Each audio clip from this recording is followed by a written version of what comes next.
The night was colder than usual, a cruel wind rushing through the empty fields. Ethan sat by the fire in his small wooden cabin, the sound of crackling logs the only comfort he had. He lived far from the town, alone, and silence was something he had grown used to. But that night silence broke. At first it was faint, almost like the scratching of branches against the door. Ethan ignored it. The storm was strong, and noises in the dark were common.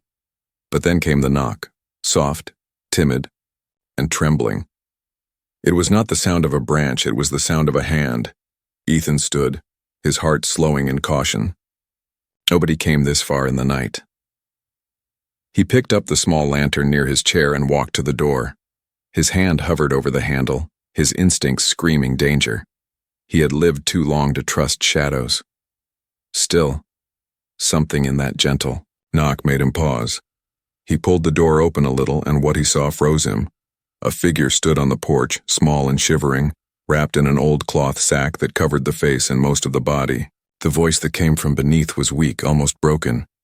I can cook," she whispered. Her voice trembled as if she had rehearsed those words many times. "I can clean. I can be quiet." Ethan blinked, unsure if he had heard right. The figure lowered to her knees, her thin hands pressing against the wooden floorboards of the porch. She lifted her head slightly, the sack shifting enough for him to glimpse glowing skin beneath. Faint, like light trapped under fragile glass. "Please," she whispered again, her words carried away by the wind. "Just a place. I can work. I will not be a burden. Please, let me stay." The storm howled behind her. Ethan's eyes narrowed. He was no stranger to trouble, and this looked exactly like it. A stranger at night, hiding her face, speaking in broken promises. It could only mean danger. He should close the door. He should protect himself. But her voice, it was desperate, not dangerous. He stepped back slightly, lantern light spilling on her form. The sack was not clothing, not really. It was a covering, rough and dirty, as if meant to hide her from the world. Her hands shook, her knees were scraped, and even in the dim light, Ethan saw lines across her wrists. Not dirt. Scars. "Who are you?" Ethan asked, his voice low. She shook her head quickly, as if speaking her name was forbidden. "No name, please, just let me inside. I can be quiet. You will not hear me." Her words struck Ethan harder than he expected. There was fear in her tone, but more than that, there was training. She spoke like someone who had been taught only how to serve. Each sentence was not request, but bargain. Not freedom, but survival. The storm pushed harder, wind carrying flecks of ice into the room through the open door. Ethan cursed under his breath. He knew if he left her outside, she would not last the night. Yet if he let her in, he was inviting danger into his home. "Stand up," Ethan said firmly. She flinched but obeyed, rising to her feet slowly. For the first time, Ethan saw her height. Short, delicate, her shoulders trembling. She kept her head bowed, the sack hiding her face completely. "Please," she repeated, softer this time. "I will not trouble you. I will stay out of sight. Just do not send me back." Send her back? The words made Ethan's chest tighten. Whoever she was running from, she feared them more than the storm, more than death. He sighed, his jaw tightening. Every part of him told him to shut the door, but the look of her frail hands, her bent posture, her broken whisper, something inside Ethan refused to leave her there. "All right," he muttered finally, stepping aside. "Come in." She froze, as if she could not believe what she heard. Slowly, carefully, she stepped across the threshold. The lantern's glow revealed more of her thin frame, the sack still covering her head. She moved with caution, like an animal expecting to be struck at any moment. Ethan shut the door behind her, locking it against the storm. His firelight spread across the small room, painting warmth on her trembling figure. "Sit there," Ethan said, pointing toward a chair near the fire. She obeyed instantly, folding her hands in her lap, her head still bowed. She did not speak again. Ethan studied her in silence, questions burning in his mind. Who was she? Why was she trained to beg with such words? What kind of person, or thing, was hiding beneath that sack? But one thing he knew. His life would not be the same after this night. The whisper at his door was not just a plea for shelter. It was the beginning of something that would change everything. The night was colder than usual, a cruel wind rushing through the empty fields. Ethan sat by the fire in his small wooden cabin, the sound of crackling logs the only comfort he had. He lived far from the town alone, and silence was something he had grown used to. But that night, silence broke. At first it was faint, almost like the scratching of branches against the door. Ethan ignored it. The storm was strong, and noises in the dark were common. But then came the knock. Soft, timid, and trembling. It was not the sound of a branch. It was the sound of a hand. Ethan stood, his heart slowing in caution. Nobody came this far in the night. He picked up the small lantern near his chair and walked to the door. His hand hovered over the handle, his instincts screaming danger. He had lived too long to trust shadows. Still, something in that gentle knock made him pause. He pulled the door open a little, and what he saw froze him. A figure stood on the porch, small and shivering, wrapped in an old cloth sack that covered the face and most of the body. The voice that came from beneath was weak, almost broken. I can cook," she whispered. Her voice trembled as if she had rehearsed those words many times. "I can clean. I can be quiet." Ethan blinked, unsure if he had heard right. The figure lowered to her knees, her thin hands pressing against the wooden floorboards of the porch.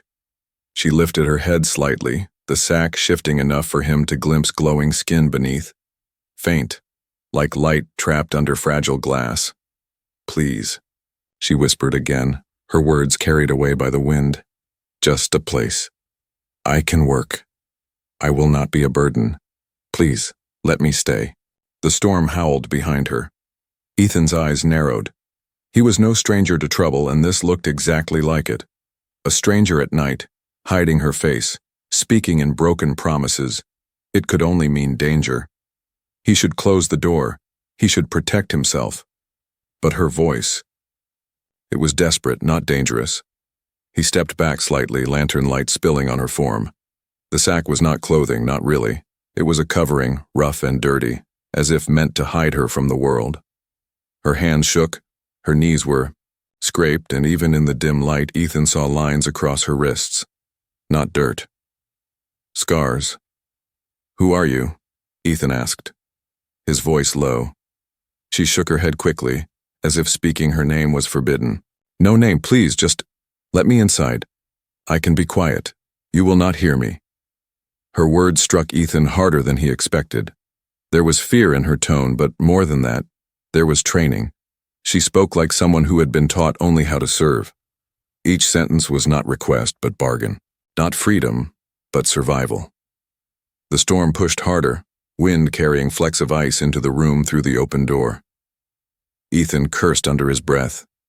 He knew if he left her outside, she would not last the night. Yet if he let her in, he was inviting danger into his home. "Stand up," Ethan said firmly. She flinched but obeyed, rising to her feet slowly.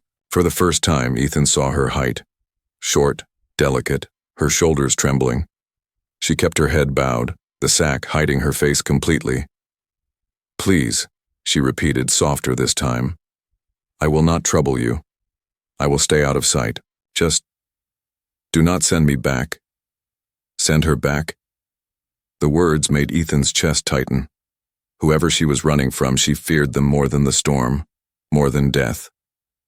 He sighed, his jaw tightening. Every part of him told him to shut the door, but the look of her frail hands, her bent posture, her broken whisper, something inside Ethan refused to leave her there. "All right," he muttered finally, stepping aside. "Come in." She froze, as if she could not believe what she heard. Slowly, carefully, she stepped across the threshold. The lantern's glow revealed more of her thin frame, the sack still covering her head. She moved with caution, like an animal expecting to be struck at any moment. Ethan shut the door behind her, locking it against the storm. His firelight spread across the small room, painting warmth on her trembling figure. "Sit there," Ethan said, pointing toward a chair near the fire. She obeyed instantly, folding her hands in her lap, her head still bowed. She did not speak again. Ethan studied her in silence, questions burning in his mind. Who was she? Why was she trained to beg with such words? What kind of person, or thing, was hiding beneath that sack? But one thing he knew. His life would not be the same after this night. The whisper at his door was not just a plea for shelter. It was the beginning of something that would change everything. The storm ended by morning, leaving the world outside heavy with silence. Wet branches sagged under the weight of ice, and the ground was dark with mud. Ethan stepped outside his cabin, axe in hand, ready to split wood. The air was sharp, the kind that made every breath sting. Behind him, he knew she was still inside, his strange guest, the girl who whispered bargains instead of names. She had not spoken much since last night. She moved like a shadow through the cabin, cleaning, cooking small meals, never asking for anything. Quiet. Too quiet. Ethan chopped wood in steady rhythm, trying to clear his mind. But it wasn't working. The girl's words kept echoing. "If they find me, you will die too." As he stacked the logs, a sound cut through the morning. Not the rustle of trees, not the cry of a bird. Something else. Low, humming, mechanical. His hands froze on the axe handle. He knew that sound. He had heard it once before, years ago, when alien patrol ships had flown overhead during the war. He dropped the axe and looked toward the woods. Between the trees, a faint light flickered, pale blue moving slowly, scanning the ground. Ethan's heart slammed in his chest. Hunters. He rushed back into the cabin, pushing the door shut behind him. The girl was kneeling by the fire, folding the blanket she had used through the night. She looked up instantly, sensing his urgency. "They're here," Ethan said. His voice was low, sharp. "Whoever you're hiding from, they've found the woods." Her hands trembled. The sack on her head shifted as she lowered it. "I told you. They never stop. They smell freedom like blood." Ethan cursed under his breath. He paced the small room, grabbing his old rifle from the wall. It was a human weapon, nothing compared to alien tech, but it was all he had. "Listen," he said, crouching in front of her. "Do they know your face, your scent?" She nodded. "They know everything. I was marked." "Marked?" Ethan asked, his stomach tightening. She pulled back her sleeve just enough to show the skin of her arm. There, glowing faintly beneath scars, was a symbol burned into her flesh. Lines of alien script, etched deep, still alive with faint blue light. Ethan stared. It wasn't just a scar. It was a tracker. "They can follow you anywhere," Ethan whispered. Her voice cracked as she answered. "Yes. That's why I begged you not to let me in. Now they will come for both of us." Outside, the humming grew louder. Branches cracked under heavy steps. Multiple voices carried through the woods, harsh and metallic. Ethan's hands tightened around the rifle. He moved quickly, pulling her toward the back wall of the cabin. "There's a crawl space beneath the floorboards," he said. "Get under it, stay quiet." But she shook her head. "They will scan. They will see me. If I stay, you die." Ethan glared at her. "And if you run, they'll kill you before you reach the river." She went silent, torn between choices. Then came the knock. Not soft, not trembling. A pounding, heavy and violent, shaking the door on its hinges. Ethan raised his rifle, pointing it at the door. A voice boomed from outside, mechanical and cold. "Open. Hand over the runaway asset. Refuse and your dwelling burns." The girl shrank against the wall, her hands covering her head. The word asset echoed in Ethan's ears. Not girl, not woman. To them, she wasn't even alive, just property. Ethan's jaw clenched. He looked at her small frame, trembling in the shadows of his cabin. Then he looked at the door, where the hunters waited. For years he had chosen a quiet life, away from war, away from fighting. But something inside him stirred now, something he thought he had buried. He turned to her. "You're not property," he said firmly. "Not while you're under my roof." Her breath caught, her head tilting toward him in shock. The pounding grew louder. The hunters were getting impatient. Ethan's grip on the rifle tightened. His eyes burned with a fire he hadn't felt in years. The girl whispered one last warning. "If you fight for me, you will never have peace again." Ethan raised the rifle to his shoulder, his voice steady. "Peace is overrated." The door shook again. Outside, the shadows moved closer through the woods. The hunters were ready, and for the first time in a long while, so was Ethan. The pounding on the cabin door did not stop. Each strike rattled the walls, sending dust down from the ceiling beams. Ethan stood in the middle of the room, rifle aimed, his breath steady but his heart racing. Behind him, the girl pressed herself into the shadows, her small frame shaking. Her head was still hidden under the rough sack, but her whispers slipped through the fabric like threads of fear. "They will kill you if you resist," she said softly. "Please, do not fight them for me." Ethan did not look back. His eyes stayed fixed on the door, on the iron handle that bent with every slam. The voice outside growled again. "Open. Hand over the asset. Final warning." Ethan lowered his rifle only for a moment, then turned toward her. His face was hard, but his voice was steady. "If you want me to help you, then no more secrets. Tell me what you are. Tell me who they are. If I'm risking my life, I need the truth." The girl froze. For the first time since she had arrived, she did not whisper an offer of service. She simply stood there, silent, as though the words were too heavy to speak. "Now," Ethan pressed, his voice sharp. Slowly, with trembling hands, she reached for the knot at the side of the sack. Her fingers fumbled as if fear itself kept the fabric tied.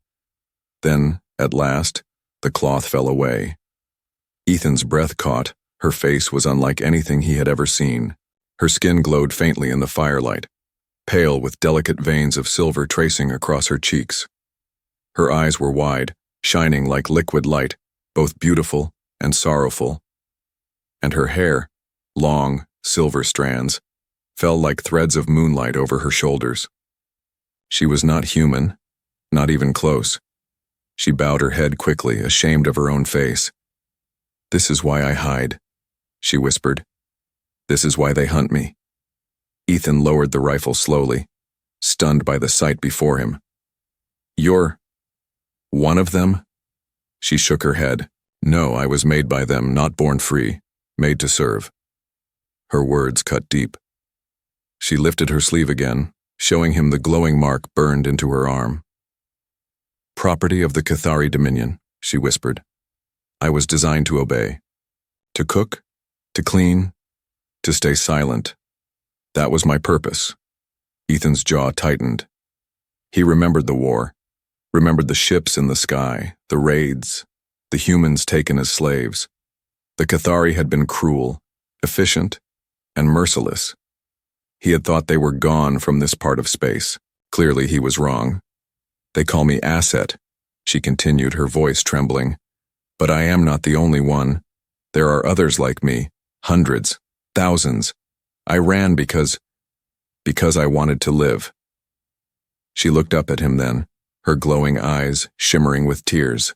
"And now you will die because I touched your door." Ethan shook his head. "That's not how this works," she frowned. "You do not understand. They will never stop. They will burn this place to the ground. They will not leave without me." The pounding outside grew louder.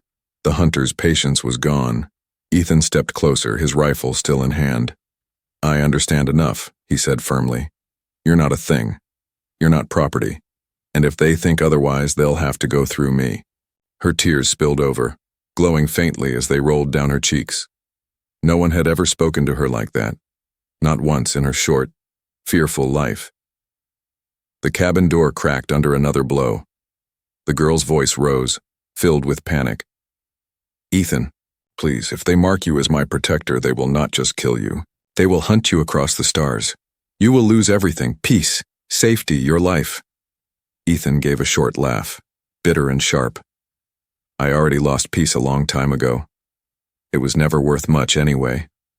The girl looked at him, her glowing eyes wide with shock. For the first time, she saw not just a human farmer but something more. Someone who refused to bow.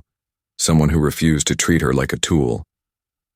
The cabin door burst inward, the wood splintering. Shadows filled the doorway, tall figures in black armor, their helmets glowing with blue light. Alien hunters. Ethan raised his rifle. The girl gasped, clutching her arm. And in that moment, with the hunters closing in, one truth burned clear in both their hearts. Her life and his were now bound together, not as master and servant, but as two beings who refused to bow. The hunters filled the doorway like shadows carved from steel. Their armor was thick, their glowing visors scanning the room, their weapons humming with lethal energy. Ethan gripped his rifle, knowing it was nothing compared to their advanced weapons, but refusing to lower it. The girl pressed herself against the wall, her glowing eyes wide with terror. She had seen these hunters before, seen what they did to runaways. They did not capture gently. They broke, they branded, they dragged back what was theirs.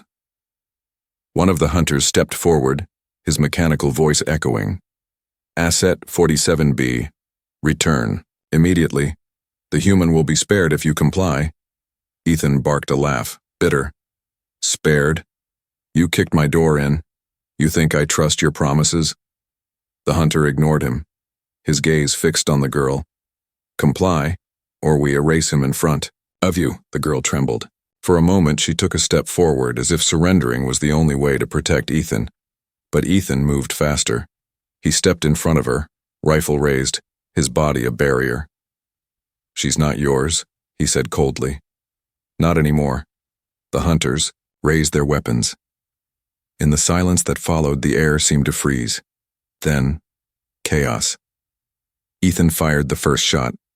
The crack of his rifle was swallowed by the roar of alien energy blasts. He dove behind the table, wood splintering as shots tore through it. The girl screamed, pressing her hands to her glowing mark, pain surging through her body as if the hunter's presence triggered something inside her. One blast hit the wall, fire erupting. The cabin was turning into a battlefield. Ethan rolled, fired again, caught one hunter in the chest plate. The armor sparked, but the alien barely stumbled. Then something strange happened. The girl cried out, not in fear but in defiance. Her body shook, the silver veins across her skin glowing brighter. Light burst from her hands, forming a shield of energy that blocked the next volley of blasts. The hunters paused, shocked. Ethan stared wide-eyed. You can fight back? Her voice cracked with fear. I was not meant to, but I can. The shield flared, energy surging out and knocking two hunters backward. The others stepped back, regrouping. For the first time, they hesitated. Ethan didn't waste the chance. He grabbed the girl's arm and pulled her toward the back of the cabin. Move! They crashed through the back door and into the woods, branches whipping at their faces. Behind them, the hunters shouted, their metallic voices echoing through the trees. They ran until Ethan's lungs burned. Finally, by a fallen log, he pulled her down with him. They crouched in the shadows, the forest alive with the sound of boots and scanners. Ethan turned to her, breathing hard. What was that? That light? How did you do that? Her hands trembled. It is part of the design. We were built not just to serve, but to protect our masters if danger came. But no one ever let us use it. They only punished us if we tried. Ethan shook his head, wiping sweat and mud from his face. So you had power all this time, and they still treated you like property. She lowered her eyes. Power does not mean freedom. I was still a thing to them. Ethan reached out, lifting her chin so she would meet his gaze. Not to me, you hear me? Not to me. For a moment, silence hung between them. Her glowing eyes softened, shining not with fear, but with something new. Trust. The forest echoed. With more shouts, they had to move again. But as they crept deeper into the woods, something had shifted. The girl no longer walked behind him like a servant. She walked beside him. Hours later, when they finally stopped at a small cave hidden in the rocks, Ethan built a small fire. The girl sat close, her silver-marked arms wrapped around her knees. "You should have let me surrender," she whispered. Ethan shook his head. "You think I'd watch them drag you away? Not a chance." "But now you will be hunted too," she said softly. "They will never forgive this." Ethan stared into the flames, his jaw tight. "Then let them come. I've been waiting for a reason to fight again." The girl tilted her head. "Why would you risk your life for me? You do not even know my name." Ethan looked at her, his voice steady. "Because you're not a thing, you're not property, you're someone worth saving. That's enough for me." Her breath caught, her eyes filling with tears she didn't let fall. No one had ever spoken those words to her, not once. As the firelight danced across the cave walls, she whispered, almost too soft to hear, "Then, maybe I can learn what it means to be free." And in that moment, both of them knew something had changed. Not just the fight, not just survival, but a bond, a fragile, dangerous bond that was already stronger than fear. The cave was cold, the fire flickering weakly against damp stone walls. Ethan leaned back against the rock, rifle across his lap, while the girl sat close to the flames, her glowing eyes watching every shadow. Neither of them had slept. The forest outside was too alive with noise, branches snapping, scanners humming, voices drifting on the wind. The hunters were still out there. Ethan's instincts told him it was only a matter of time before they found this place. He studied the girl. She had fallen silent again, her hands pressed tightly around the mark on her arm as if holding the glow down would keep the hunters from seeing it. "You can't keep hiding forever," Ethan said quietly. She looked at him, fear and shame in her eyes. "You don't understand, they always find us, no matter where we run, no matter where we hide. The mark burns. It tells them I belong to them." Ethan shook his head. "Not anymore." Before she could respond, the sound came, low and rising, a hum that made the stone tremble. The girl gasped. "They've locked onto me." Ethan jumped to his feet. He grabbed her hand. "Move! Now!" They dashed out of the cave and into the forest, the night alive with blue searchlights cutting through the trees. The ground shook under the weight of hunter boots, their metallic voices calling out coordinates. The girl stumbled, but Ethan pulled her up. "Don't stop." They ran through thick brush, mud sucking at their boots, branches slapping against their faces. The girl's glowing veins flared brighter the more she panicked, her mark pulsing like a beacon. "They can see me," she cried. Ethan gritted his teeth. "Then let's give them something to see."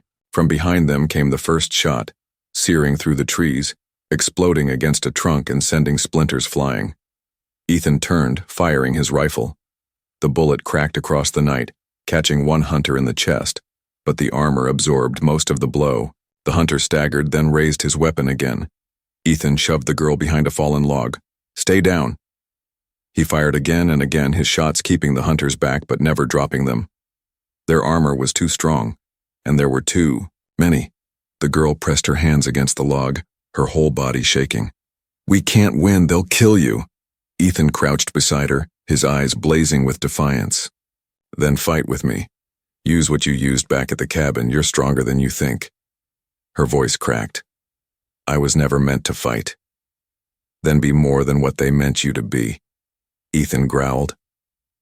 Something shifted in her. The fear was still there, but beneath it a spark flickered. She raised her hands, silver light spilling from her palms, and when the next blast came, it struck an invisible shield that bent it away. The hunters shouted in anger, charging forward. "The girl cried out, pushing with both hands. A wave of energy surged outward, knocking two hunters into the trees with bone-cracking force.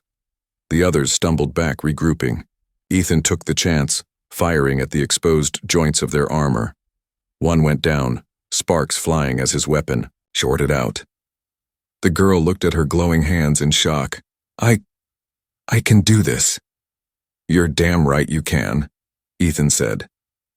But the hunters weren't finished. One raised a heavy cannon, energy building at the barrel. Ethan saw it too late. The blast fired, slamming into the log they hid behind. Wood exploded. The girl screamed as fire licked across her arm. Ethan pulled her into his chest, shielding her as debris rained down. Pain tore through her, the mark on her arm burning like fire. She clutched it, sobbing. "They'll tear me apart if they catch me. Please don't let them take me back." Ethan looked into her glowing eyes, his jaw hard. "They'll have to kill me first." The hunters spread out, surrounding them. The girl's shield flickered, her energy draining fast. Ethan's rifle was nearly empty. Their chances were slipping away. Then, from deep within her, the glow brightened again. Not weak, not trembling, but fierce. She rose to her feet, energy crackling around her like lightning. Her hair floated with the power coursing through her silver veins blazing bright. The hunters hesitated. For the first time, fear touched their mechanical voices. "This one is unstable," one muttered. "She was not meant to awaken." Ethan smirked, raising his rifle for what might be the last time. "Guess you built her too well." The girl spread her arms, the glow bursting outward in a blinding wave. Hunters flew back, weapons cracking, armor shattering against trees. The forest shook with the force. When the light faded, the ground was littered with broken armor and smoking weapons. Silence fell again, broken only by the girl's heavy breathing. She fell to her knees, the glow fading. Ethan caught her before she hit the ground. "You did it," he whispered. Her eyes fluttered open, soft and tired. "No," she murmured. "We did it." Ethan held her close, his chest heaving. But as he looked at the broken hunters, his victory felt short-lived. Because he knew this was not the end. This was only the beginning of a much bigger war. The forest lay silent after the battle, smoke rising from broken pieces of alien armor. The cold wind carried the scent of ash and metal, but the hunters were gone, defeated, at least for now. Ethan sat on the damp ground, his rifle resting. Across his knees, his chest rising and falling with exhaustion. Beside him, the girl stirred weakly. Her glowing veins had dimmed, her body trembling from the power she had unleashed. Ethan held her steady, his arm around her shoulders. "You're safe," he murmured. "They're gone." Her silver eyes opened slowly, shimmering in the faint moonlight. "Gone, but not forever. Others will come. They never stop." Ethan tightened his grip on his rifle. He knew she was right. The Cathari Dominion didn't abandon their property. They would send more, stronger. But as he looked into her tired eyes, he made a silent promise. He would never let them take her. The girl shifted, pressing her hand against his chest. "You should have left me," she whispered. "Your life was peaceful before I came." Ethan gave a short laugh, shaking his head. "Peaceful? You call chopping wood and sitting alone by a fire peaceful? No, that was just waiting to die slow. You knocked on my door, and for the first time in years I feel alive again." Her lips trembled as if she didn't know how to answer. No one had ever said she was worth fighting for. No one had ever looked at her as anything more than a tool. They stayed in the forest until dawn, hiding in the shadows, listening for the hum of machines. But no more hunters came that night. By morning, Ethan led her back toward the cabin. It was half burned, walls cracked and doors splintered, but it still stood. Smoke rose from the roof, but the fire inside had not spread. The girl paused at the threshold, her eyes wide with guilt. "I brought this to you," she whispered. "Your home, your life, ruined because of me." Ethan shook his head and pushed the door open. "A home can be rebuilt, a life can't. You're still here. That's what matters." Inside, he cleared the broken wood and set up a small fire. She sat quietly, her glowing hands resting in her lap, her eyes watching him work. She looked smaller now, fragile, yet there was something new in her face, something Ethan hadn't seen before. Hope. Later, as the fire warmed the room, Ethan sat across from her. "You can't keep hiding under a sack," he said gently. If you're staying here, you live as yourself, not as property. Her breath caught. Stay here? Yes, Ethan said firmly. You'll have a place, not as a servant, not as something to be owned, but as family. Her silver eyes filled with tears, glowing brighter as they rolled down her cheeks. She covered her mouth with her hands, trembling. Family, she whispered, as if tasting the word for the first time. I never had such a thing. Now you do, Ethan said simply. The hours passed slowly. She cleaned what she could, humming softly, a sound Ethan had never heard from her before. He watched her, realizing she was no longer moving with fear but with choice. Each small act, each step, was hers, not commanded. When night fell again, Ethan sat by the window watching the forest. He knew more hunters would come. Maybe not tonight, maybe not tomorrow, but eventually. The girl came to stand beside him, her glowing eyes fixed on the dark trees. They will return, she said. I know, Ethan replied. Her small hand touched his arm. Then, will you still want me here, even if danger follows? Ethan turned to her, his voice steady. I'd rather face danger with you than face peace alone. Her lips curved into the faintest smile, the first he had ever seen on her face. It was fragile but real, like a flower pushing through stone. The firelight flickered across the cabin walls, casting their shadows together. Two survivors, one human, one alien, bound not by chains but by choice. For the first time in her life, the girl felt more than fear. She felt belonging. She felt alive. And for the first time in years, Ethan knew his life had purpose again. He looked at her, his voice low but certain. That night, when you whispered at my door, you thought you were begging for a place to hide. But what you really brought me was something else entirely. She tilted her head, curious. What did I bring you? Ethan smiled faintly. A reason to fight again, and a family I didn't know I needed. The girl lowered her head, tears glimmering once more. But this time, they were not only tears of fear, they were tears of freedom. Outside, the wind carried the faint hum of distant engines. More hunters would come, war would find them. But for now, in that broken cabin with the fire warming the room and trust warming their hearts, they had something greater than fear. They had each other.